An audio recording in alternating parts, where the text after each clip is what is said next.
A continuación, Al Pan Pan, las cosas como son.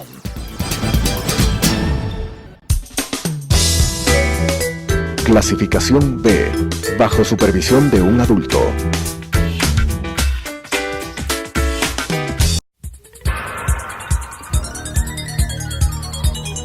Las opiniones vertidas en este espacio por la producción y dirección del programa son de exclusiva responsabilidad de sus autores y de quienes intervienen en ellos.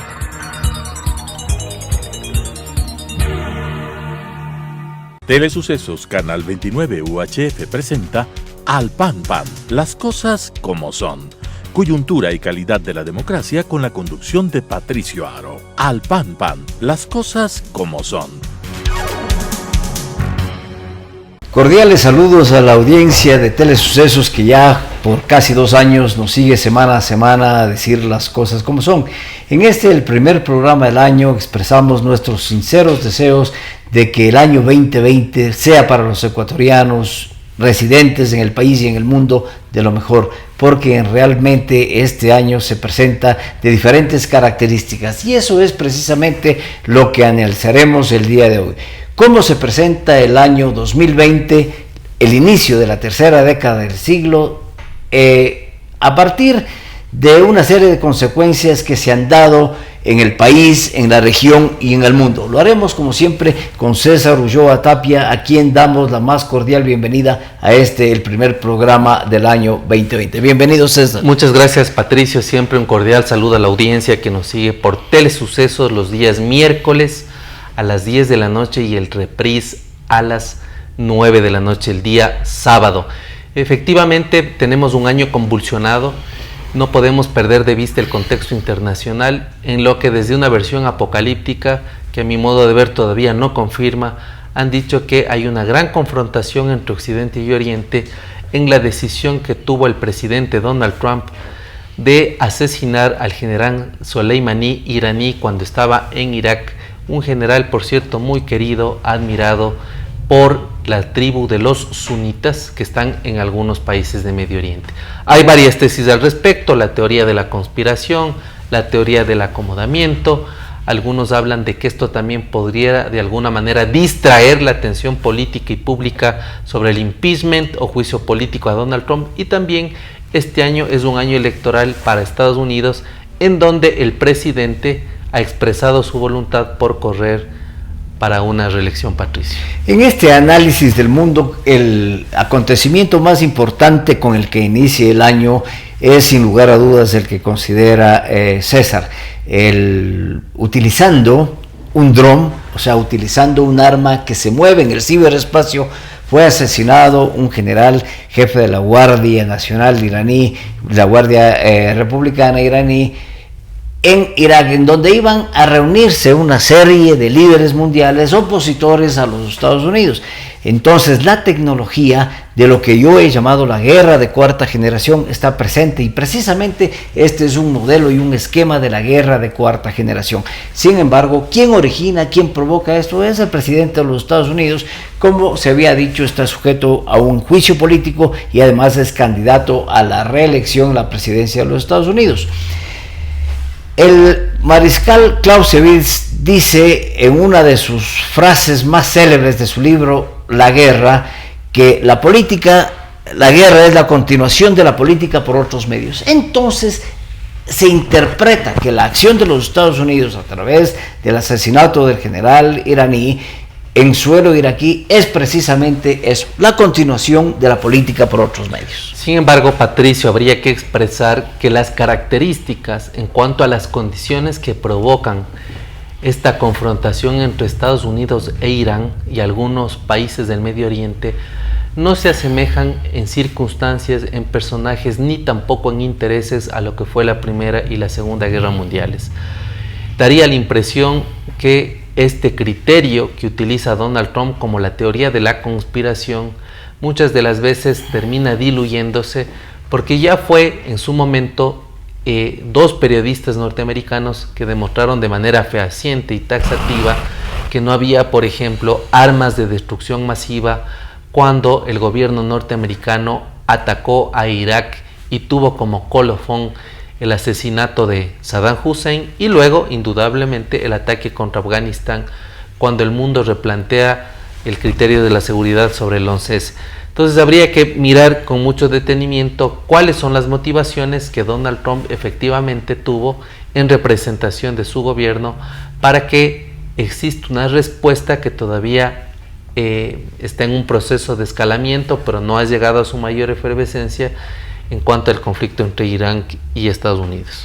Frente a esta situación que pone en preocupación, por decirlo menos, al mundo, pues son dos potencias, y son dos potencias nucleares. Quiera que no, Irán está realizando sus estudios y su preparación tecnológica para ser una potencia mundial. No ha reconocido, no ha estado cumpliendo los acuerdos establecidos con las potencias mundiales para el control de armas nucleares, pero es importante también que nosotros consideremos que las causas de una guerra siempre son o simplemente son sui generis. Podría decirse que en la Primera Guerra Mundial el asesinato del archiduque Francisco Fernando de Austria en Sarajevo el 28 de junio de 1914, que fue la causa que prendió la Primera Guerra Mundial, no era una razón como para iniciar la Gran Guerra, y esa Gran Guerra que provocó la mayor cantidad de muertos en la historia del planeta.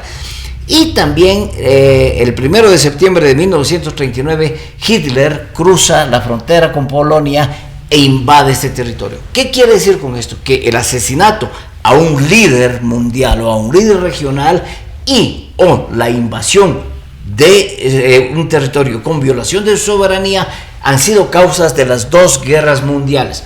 Hoy Estados Unidos, a través del asesinato del general iraní, está provocando precisamente las dos causas. Se está asesinando a un líder de la revolución iraní y también se violó la soberanía del territorio de Irán. Por lo tanto, estas dos causas, las que generaron la Primera y la Segunda Guerra Mundial, están en un solo escenario. Eso es peligroso y desde luego que las negociaciones, los acuerdos deberían evitar una conflagración que nos pone en vilo a todo el mundo. Sin embargo, habría que considerar que en la Primera y la Segunda Guerra Mundial no estaba en disputa un recurso escaso, pero que indudablemente configura el tratamiento de la energía, como es el petróleo, que en la Primera y la Segunda Guerra Mundial no estaban claramente definidos los pesos y contrapesos en materia geopolítica, y eso significa que los grandes jugadores del escenario mundial, como son China, Rusia, los países del Medio Oriente, Estados Unidos y la Unión Europea, estén procesando las diferencias de manera distinta. Todavía no se ha escuchado con bastante claridad y contundencia lo que los organismos internacionales como Naciones Unidas expresan, y tampoco ha quedado claro lo que ha significado que se haya interrumpido el acuerdo que Barack Obama tenía con el pueblo iraní acerca de la producción y el enriquecimiento de el uranio. Cabría decir que ser una potencia nuclear no significa necesariamente o exclusivamente dedicarse a la producción armamentística, porque la energía nuclear puede satisfacer de energía y dotar una serie de servicios, como es el servicio de la electricidad y del gran abastecimiento, para que distintas tecnologías o distintos usos tengan. Pueden haber trenes funcionando con energía nuclear, plantas eléctricas, etc. Entonces yo creo que ahí habría que analizar muy bien, Patricio, si esta guerra que tú le llamas de cuarta generación efectivamente es el resultado de una acción deliberada o de una acción efectivamente estratégica, ¿no? Desde luego, el gobierno de los ayatolás en Irán buscan siempre una confrontación con los Estados Unidos. Recordemos nosotros que los gobiernos iraníes varias veces han estado en la lista de terroristas de los Estados Unidos. Entonces ellos permanentemente están en una confrontación con la potencia mundial. Y desde luego los Estados Unidos han utilizado todos los recursos y no dudarían en utilizar los recursos bélicos también para enfrentarse. Sin embargo, es importante decir que sí, una potencia mundial estaría orientada a canalizar la energía para términos de paz, pero eso no sucede precisamente con Irán. Irán es un país que se ha caracterizado desde, repito, la caída del gobierno persa, se ha caracterizado por la radical violencia en contra de Occidente y especialmente en los Estados Unidos. Por lo tanto, hacemos votos para que esto no ponga en peligro la paz del mundo. La paz del mundo que durante lo que va del siglo XXI jamás ha tenido un día de paz. Es decir, en cualquier parte del planeta siempre ha habido un conflicto armado y eso es lamentable. Bueno, en un año que emerge con una gran confrontación que pone prácticamente en un estado de escalofrío, de zozobra, de incertidumbre al mundo, por lo que significa el ataque de los Estados Unidos al pueblo iraní y también a los países del Medio Oriente. Sin embargo, ha significado también que en algunos lugares se haya puesto de discusión efectivamente hacia dónde va el mundo. Es decir, vemos que al iniciar el 2020 no han acabado los conflictos, la crisis económica es inevitable en la medida de que no hay un modelo que pueda garantizar el empleo, el acceso a servicios, y también las tasas de inseguridad son bastante... Yo creo que en el mundo hay varios comunes denominadores. En el caso de Ecuador, Patricio, hay varios retos en el 2020. Y en el Ecuador también estamos inaugurando ya un año electoral. Digo electoral porque en febrero se inscribe en el registro oficial las reglas que reforman el Código de la Democracia y al mes de noviembre ya se inscriben las candidaturas nacionales para asambleístas, para ejecutivo y parlamentarios andinos. Es decir, tenemos un año que sin tener una confrontación bélica, sin embargo estamos a puertas de lo que reiteradamente ha sucedido en el Ecuador. Ojalá esto no se repita, pero es la confrontación política con la búsqueda del poder o la administración del poder. Ya el año pasado, el año que terminó, el año que quedó atrás, realmente empezó a sentirse en el Ecuador la presencia de un ambiente eminentemente electoral y político. La presencia ya de más de una treintena de precandidatos a la presidencia de la República nos deja la inquietud a los ecuatorianos de que no somos capaces de llegar a acuerdos que permitan el progreso y el desarrollo del pueblo ecuatoriano. Esta situación va a radicalizarse durante el año 2020, pues surgirán más candidaturas y también quienes ya da la impresión de que surge el outsider, de que estábamos hablando, ojalá va a surgir un outsider, ojalá o no, pero ya en el movimiento indígena, pues en el levantamiento de octubre del año pasado, vimos nosotros el surgimiento de por lo menos 3 líderes de la comunidad indígena y de ellos destaca desde luego con mucha incidencia y con mucha simpatía, no solamente en el movimiento indígena, sino también en los jóvenes ecuatorianos, Leonidas Issa. Me parecería a mí que Leonidas Issa se va a convertir en ese outsider que está esperándose en el Ecuador para atender las elecciones o enfrentar las elecciones en el año que viene. Bueno, yo creo que el año que viene todavía no se mira con claridad las perspectivas, en el sentido que los propios partidos y organizaciones están midiendo a través de distintas técnicas, encuestas, entrevistas, grupos focales, cuál es el requisito o cuáles serían aquellas características que debe cumplir un candidato. Yo no me atrevería todavía a decir que hay candidatos, indudablemente se mencionan nombres. Lo que sí está claro es que durante 40 años en el Ecuador ha habido un promedio entre 12 y 15 candidatos presidenciales. Indudablemente se disputa entre 3 o 4 y creeríamos nosotros que no es la excepción en esta época, sobre todo por aquella incertidumbre no resuelta de que si el correísmo o Correa pondrían un candidato e indudablemente eso generaría un replanteamiento en el tablero electoral. La aproximación y el coqueteo del movimiento de Correa o de la organización política de Rafael Correa con el movimiento indígena se ha hecho sentir también en el país. Entonces, no está lejos la posibilidad de que se dé una alianza política entre el movimiento indígena y Rafael Correa, lo que realmente daría y dejaría sobre el tapete y nos permitiría interpretar a los ecuatorianos que la política definitivamente en el Ecuador solamente son ambiciones e intereses de poder y nada más. Entonces Rafael Correa, hoy llamado a juicio, lo que fue una gran noticia para los ecuatorianos, porque creemos que debe caer el peso de la justicia sobre quienes cometieron actos de corrupción, cualquiera de ellos que haya sido. Arroz Verde creo que destapó y demostró claramente que hubo una intención absolutamente clara de obtener recursos ilegalmente para mantenerse en el poder. 7 millones de dólares se dice que se obtuvo de las empresas que realizaron contratos con el Estado, y eso está casi absolutamente probado.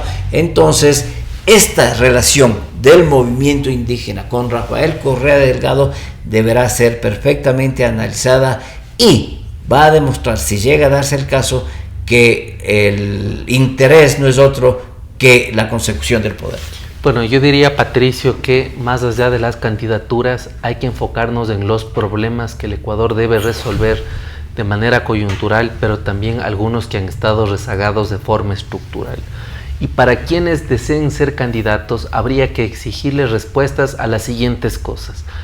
El Ecuador, entre la pobreza y la extrema pobreza, suma un porcentaje del 32.1%, según cifras del Instituto Nacional de Estadísticas y Censos al año anterior, lo que significa que 3 de cada 10 ecuatorianos viven con menos de $2 al día, comen una sola vez y casi por obra y gracia del Espíritu Santo subsisten. Segundo gran problema es la desnutrición crónica infantil en niños menores a 5 años, y ahí hay una deuda pendiente del Estado con determinados segmentos de la población, porque casi el 49% de niños indígenas tienen desnutrición crónica infantil.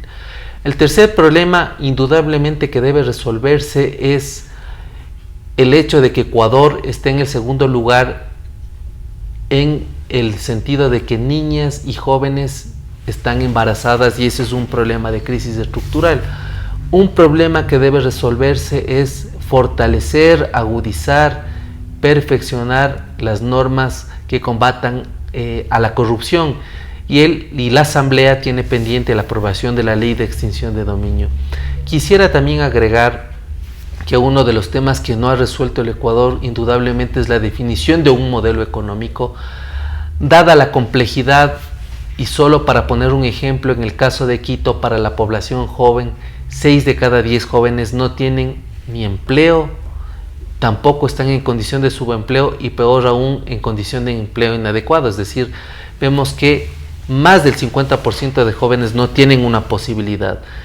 Y un tema que es contundente indudablemente es hermanar los lazos, volver a fortalecer las relaciones, y creo que los procesos de encuentros por la paz, por la democracia, por el desarrollo, son un tema de enriquecer la democracia.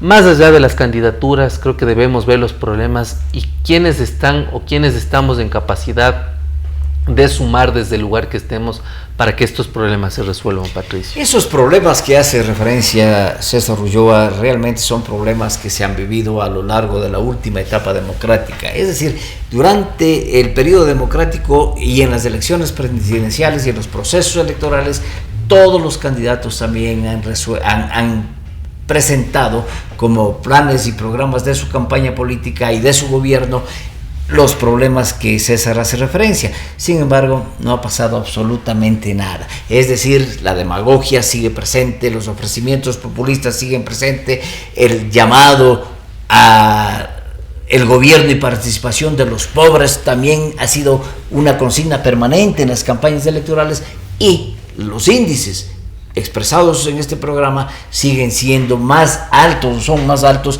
que los anteriores. Por lo tanto, sí, la clase política tiene que tener una conciencia absoluta de la necesidad de salir y atacar estos serios problemas sociales y económicos. Los problemas económicos están, desde luego, estabilizados por los 20 años de dolarización que tiene el país. Precisamente el 9 de enero, el presidente Yamil Maguad de esa época, en el año 2000, decretó el establecimiento de la dolarización como sistema económico y monetario en el país, y desde ahí ha existido una estabilidad. En algún momento nosotros analizaremos específicamente cuáles son los efectos, las consecuencias, las causas, las ventajas y desventajas de estos 20 años de dolarización. La región también vive una situación muy crítica y desde luego los problemas dados en Chile, en Bolivia, en Perú y en Venezuela y en Ecuador desde luego son problemas que se van a proyectar también en el año 2020. Me parece que es importante también mencionar que si no existe una renovación en cuanto a las prácticas de gestionar la política y darle un sentido distinto a la democracia, en el Ecuador serán reiterativas una serie de malas costumbres que políticos y políticas tienen, con sus honradas excepciones. Habría que mirar un dato que es escalofriante y es aquel que nos da el Latinobarómetro de las Américas, que apenas el 8% de los ecuatorianos siente interés por la lucha contra la corrupción. Eso quiere decir que ni siquiera 1 de cada 10 personas esté involucrada por saber cómo se administran los recursos del Estado. Una de las cosas que debería ser un presupuesto, no un presupuesto, una consigna de campaña, es que todos los candidatos pongan como primer punto un pacto ético.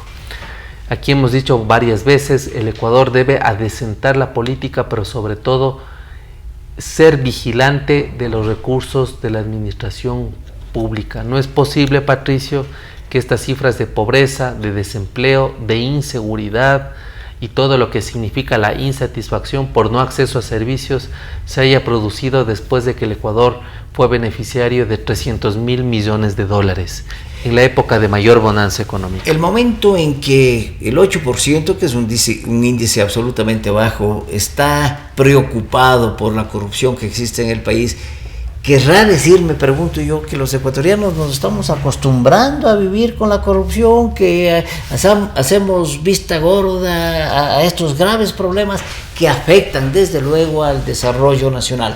Los problemas de la corrupción inciden gravemente en la obtención y la administración de recursos en beneficio del pueblo porque se desvían a bolsillos particulares. Eso lamentablemente sucede. Simplemente hacer un llamado a la ciudadanía para salir de la zona de confort, de comodidad y de indiferencia y darle la posibilidad de despegue, de un avance sustantivo al Ecuador, no solo en la discusión de los problemas, sino también en la proposición de salidas, Patricio. De esta manera, en el primer programa del año con César Ulloa Tapia y su servidor Patricio Aro Ayerbe hemos analizado la situación que se viene en el año 2020 para el mundo, la región y el Ecuador, esperando que se den las mejores condiciones para el progreso y el bienestar de los ecuatorianos. De esta manera hemos dicho las cosas como son. Al pan pan. Las opiniones vertidas en este espacio por la producción y dirección del programa son de exclusiva responsabilidad de sus autores y de quienes intervienen en ellos.